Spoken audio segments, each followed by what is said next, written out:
Horror films, much like any other genre, tend to have both good and bad films. Sometimes there will be a really, really good horror movie, and sometimes there will be some that are so terrible that are almost like atrocities to the genre. But sometimes, just sometimes, there will be a scary movie that shocks you to a core, and Smile just happens to be one of them for this generation of horror fans. How did a film with questionable marketing tactics manage to not only surpass and exceed expectations to take over the box office for a weekend? Today, in this episode of That Quick Review, we discuss Smile, a tale of survivor's guilt, and answer those very same questions. I'm your host, that guy Frankie, yours truly. Do be warned, however, that this video will feature spoilers, so whatever you see, whatever you hear, don't let it take control of you, for it will try to make you smile.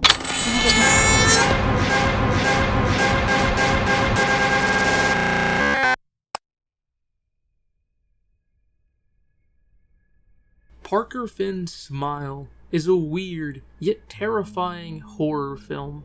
It manages to take the psychological thriller trope but gives it a complete 180 and make it feel both chilling and distinctive from other films. It follows the film's protagonist, Dr. Rose, who's a psychiatrist that loves to help people deal with their traumas and problems, as she had a past that led to her becoming a psychiatrist. One day, however, much like in the trailers, her life gets turned upside down as one of the patients that she tries to help ends up doing something rather unfortunate that causes a chain reaction for the film. The patient that she's in charge of taking care of ends up killing themselves in the most brutal and grotesque manner, leaving Rose scarred and questioning just what the hell happened and what's going on. The movie's plot reminds me of both films like It Follows and The Ring, in the sense that there's a curse in play, as Rose would start to see things that her patient would describe, things that no normal person should see. The entity, as it's later referred to in the film, can take on the image of either a random person or someone that the victim knows. Very similar to It Follows. Once someone is inevitably cursed by this creature, they're haunted by it, and it won't stop following and pursuing them, making them go insane. Like Slender Man with his slender sickness would do to his victims, these potential bodies will start to question what's real and what isn't, and leave them defenseless, vulnerable, as the creature hungers for fear, hungers for trauma, hungers for your past, and it will only grow stronger once it gets what it wants, and once it feeds. The victim will lose sleep and all forms of themselves until this monster moves on to the next victim. The only way for it to move on to the next is for the current one dying. Rose is in a race against time, as most victims that she finds out either die in about a week or less than that if they're unlucky. She only hears about these documented cases, as there have been 20 recorded in the past, all in the same manner, except for one key factor. There was one that broke the cycle. It's there where she finds one way to defeat the creature, but Rose doesn't have enough strength to commit and decides to tackle the problem head on. Will she manage to defeat the entity or become its next victim?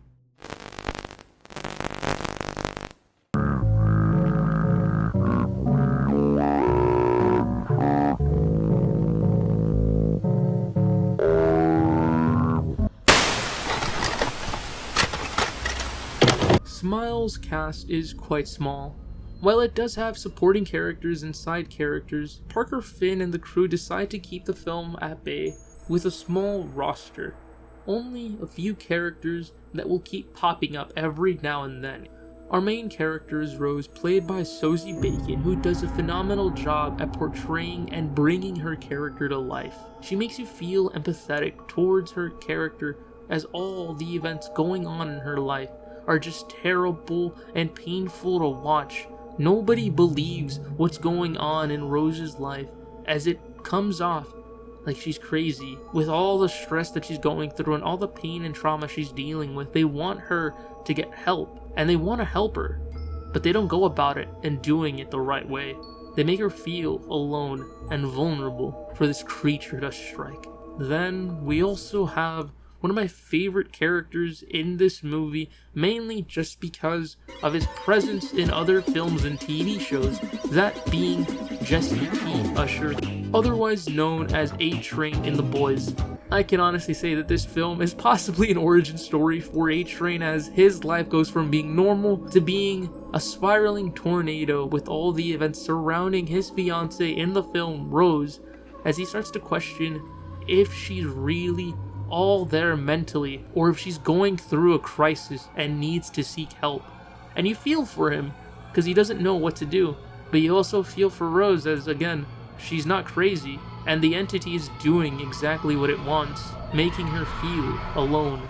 Smile also somehow managed to bring in the likes of Kal Penn, and for those of you who don't know Kal Penn or didn't grow up with classic stoner movies, I love Kal Penn. He is the dynamic duo to the one and only Roldy from Harold and Kumar, and I kind of wish that we got Roldy in this movie too, because I would have loved seeing their chemistry here, but we got one half of them, and Kumar managed to make his dad and brother proud as he now becomes a doctor in this horror sequel to Harold and Kumar. For all of you Dead by Daylight fans out there, we also managed to get the one and only Quentin, actually known as Kyle Garner, who plays Rose's former boyfriend in this film, Joel. While he doesn't have a lot of screen time, Kyle Garner does a phenomenal job at making his character stand in this film. He's no stranger to horror films or horror TV shows, as Kyle technically tends to die in almost every product he's in. Aside from that terrible Nightmare on Elm Street reboot, he's been eaten by walkers in The Walking Dead and chewed and devoured by the likes of Megan Fox and Jennifer's Body, but Kyle somehow manages to stand just a little bit in this film for the few amount of scenes he's given. There's also Robin, who plays Rose's therapist in the film, and while she's only there briefly, the time that they both share screen time together come off grounded and real. Robin is just doing her job, trying to make sense of what's going on in Rose's life, trying to help her deal with any of her traumas, because she doesn't exactly believe that what Rose is going through is real, that this thing that she's seeing isn't exactly an entity or a curse, rather her past coming back to haunt her, and she has to find a way to cope with it. There's also her sister Holly, who acts like an asshole throughout the film, but that's just because of all the personal problems that they went through thanks to the likes of their mother for giving them a terrible upbringing.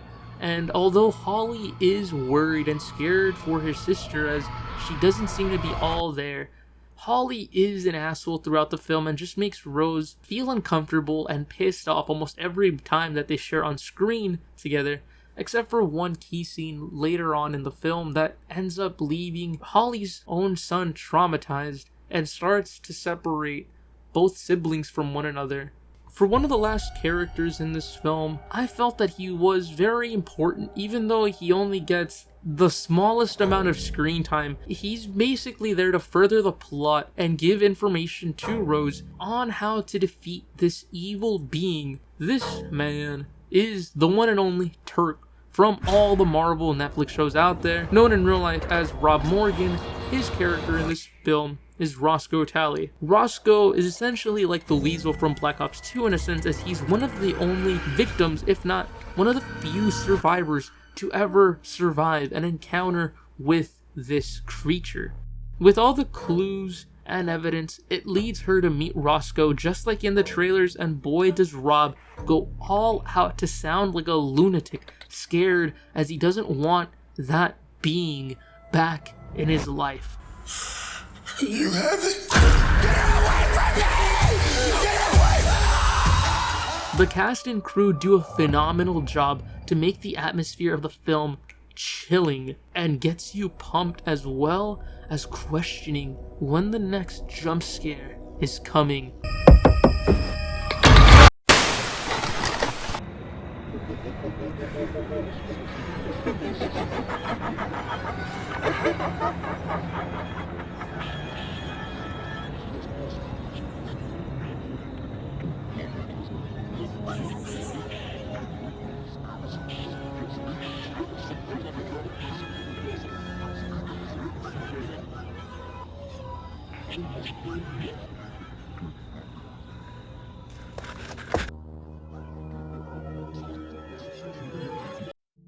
Not every movie out there has to have a message or needs to have a message, as most films can technically just be films and something for audiences to enjoy.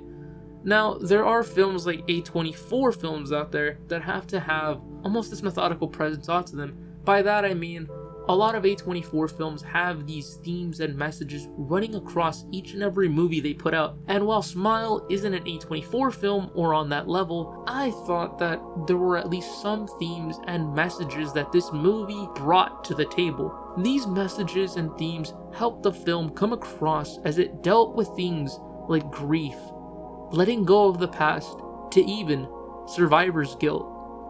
Rose is a broken character who tries to go through life, helping others, but when she meets this entity, everything starts to go out of control for her, as now she's being hunted. Part of what makes this movie even better is the flashbacks that help establish Rose's character and backstory, as we come to find out that she's a survivor, as well as her sister. They're both survivors of an abusive and drug-addicted mother who never cared for her kids, or even if she did, she never sought help, as she just scared the living life out of them. They never had a childhood. They never had a caring mother like most people would. They had a fucked up upbringing, and it makes you feel just devastated knowing all of that information for these characters. You get to see why Rose becomes a psychiatrist in a sense, why she likes to help people. It feels like a duty for her. But this film tackles on letting go of the past, and that's one thing that she can't, because it's stuck in there. It's stuck in her head, just eating at her, and the entity uses that to its advantage. The entity can make victims feel like they were the problem in life. It will take your traumatic moment in your life to use it against you, make you feel again like you are the problem, you are the reason why this happened, you're the reason why maybe this person died, when in reality you weren't. But that's what it does. It tricks you, and it feeds off that depravity. It won't stop until it spreads like a wildfire, causing a domino effect.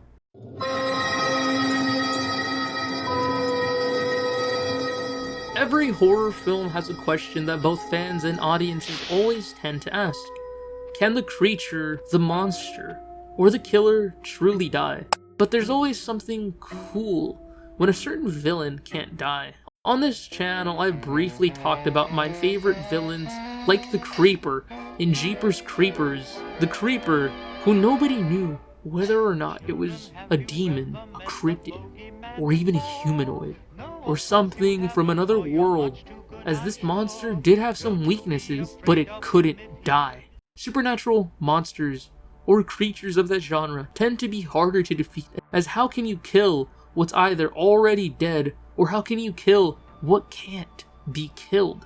I could go on, and granted, again, the genre does have villains that lose in some films, or sending the audiences home happy, but there are villains that never truly lose, as they're almost always back for the sequels. Smile's entity has to definitely be one of the most difficult and challenging movie monsters to date, since the likes of both It Follows and The Ring. Once this curse is brought onto your life, once this creature gets a hold of you, nothing will ever truly be the same It follows your every move, making you question again, what is real and what is truly fake? Am I dead or am I alive? Why is this happening to me? And why me? Like I stated earlier in this video, I touched upon Slender Sickness and how other monsters make their victims go crazy. Smile does that to an even greater extent. Smile took a simple premise and made a simple grin, a smile if you will, become one of the most horrifying gestures in all of film. This simple gesture just adds fuel to the fire as these smiles feel soulless and unnerving to look at. What helps this more as well is how previous victims give off this soulless blank stare right before they kill themselves, and this movie succeeds where Truth or Dare couldn't. Again, the cast does an amazing job at not breaking character, making their soulless smiles feel genuinely blank, emotionless, almost as if they're dead or unhumanly. The closest that I can compare this to has to be with colorophobia, the fear of clowns. Many seem to be afraid of clowns, almost similar to how the victims in this movie are scared of that smile, if you will. Because with clowns, they feel odd to some people, almost not human. Kinda like how the victims in this movie feel about that unseen force. But back to our question. How can you defeat this creature? There is a way to defeat this evil, as Roscoe mentions to Rose when she manages to find the prison he's located in. While she doesn't tell him who she really is, she does get the answers on how to overcome this curse. But it does come with a price. That price being a soul for a soul, almost. In order to defeat this curse, she has to kill another person, break the cycle, and let it continue elsewhere. She realizes that she can't do this, as Rose can't hurt anyone nor wants to. She's not a murderer, nor a bad person, and would rather try to find another way out without having to hurt anyone. She tries to tackle the issue head on. At the film's climax, Rose travels back to her old home to fight the entity, hoping to overcome her past traumas and show the monster who's boss. But this isn't a fair fight, it's rather a one-sided battle. The entity toys with her and takes the appearance of her mother, but in a much more distorted and spine-chilling appearance of her. The film's writers and director make one of the boldest moves I've seen in recent films, where rather than sending the audience home happy, they give us a good old-fashioned twist, a swerve like in wrestling. Rose thinks that she's defeated the entity and finally overcome the odds, but she actually hasn't. She was tricked. If you remember when I mentioned that this creature has multiple abilities, one of them was making you feel like you're safe when in reality you aren't. And while she thought that she had defeated it, the creature made her think otherwise. The creature wins at the end of the film, and we get a gross shot, very much like the rebirth scene in Men, equally disturbing and gross to it. Parker Finn's Smile is definitely in my top 10 horror films of the year, and granted, we're only in October and there's still more horror films to go. This one definitely stands out from the previous months of horror films that we've gotten, and from the past years of horror films that we have been gifted. This film is one of few to get me out of my seat, make me feel scared, and have shivers down my spine, if you will. Granted, I say that jokingly, but this film did scare the shit out of me when I was watching it with my friends. I jumped out of my seat, I believe, twice. I did feel jump scares building up, and sometimes when we feel jump scares building up, and we don't really think much of them because of how cheap and stupid they are, thanks to the likes of Blumhouse just overusing jump scares, and the supernatural genre just being filled with them because it's their only way to get that scare. But with Smile, even though you could feel the jump scares building up, they would still scare the living shit out of you just because they were placed right, and they didn't feel cheap. They felt like a good scare. They would get you in some ways that you didn't even know were there, if that makes any sense. This movie did an amazing job at scaring the crap out of me. I haven't been scared in a while, and this movie did just that. I love how simple and easy the premise is for the audience to follow, and I love how this film manages to pace the movie, because although it is fast, it's smooth and it doesn't leave you with the feeling of filler with a runtime of an hour and 55 minutes. While I didn't go too in depth on the other cast members like Rose's sister Holly or other characters that just felt too minuscule, at least in my eyes, a lot of them did a great job with helping progress the story, helping Rose's character build throughout the entire film.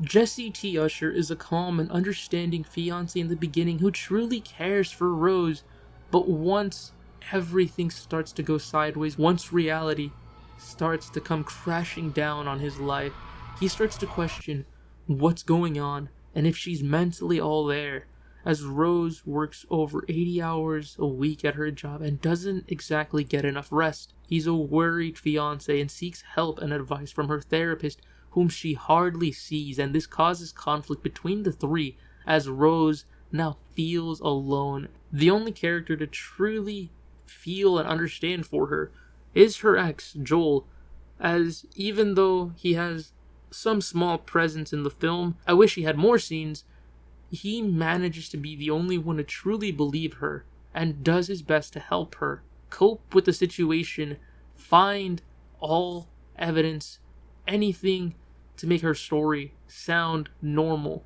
and find a way to defeat this evil. As for one of my main takeaways of this film, this creature, this entity, has to be my favorite horror villain. There was something different about Smile's villain. Although I'm whatever with the supernatural genre and the psychological department, as to me they're very meh, Smile's villain felt special from others.